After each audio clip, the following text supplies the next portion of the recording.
You know, nowadays we have so many new techniques that have really, taken the tournament trail by storm. I mean, we've got swim baits and frogs and, just a lot of things that are very popular right now.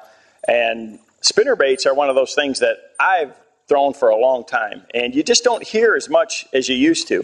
I think the big thing about fishing spinner baits is you really, just like any lure, you got to choose the right bait for the right situation, and I love to fish a spinner bait, and I love to fish it in clear water.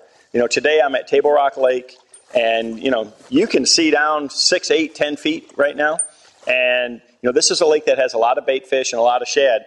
And the spinner bait is still one of the most efficient tools that I have to cover a lot of water that has great drawing power. And what I mean by that is it'll pull the fish a long ways.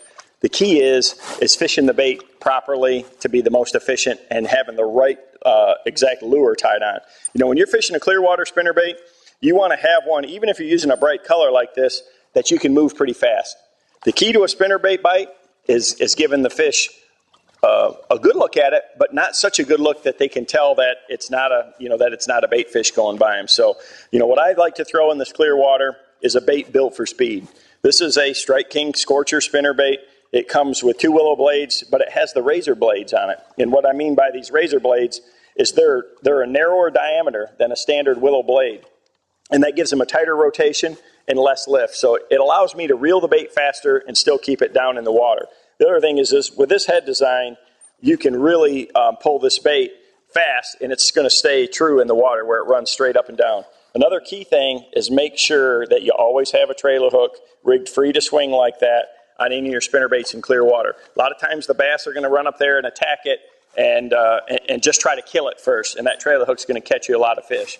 Now, when you're actually fishing it, I like to position my boat just like this. Right now I'm going down a bluff, and I can make a long cast with that spinner bait right up to the bank and fish parallel to it. This keeps the bait over the fish or in the strike zone the whole cast.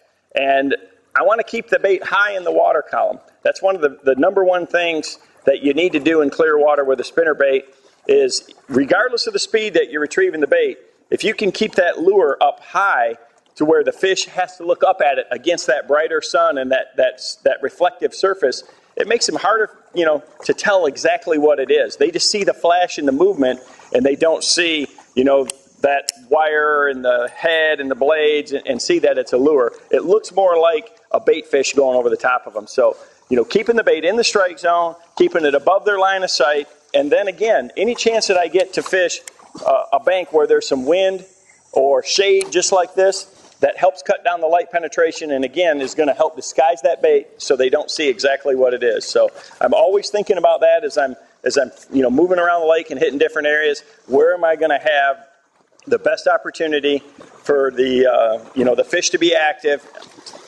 Create a low light situation with either the wind or this shade, and put that lure in the strike zone, put the trolling motor on high, cover a bunch of water, and that's how you catch them on a spinner bait.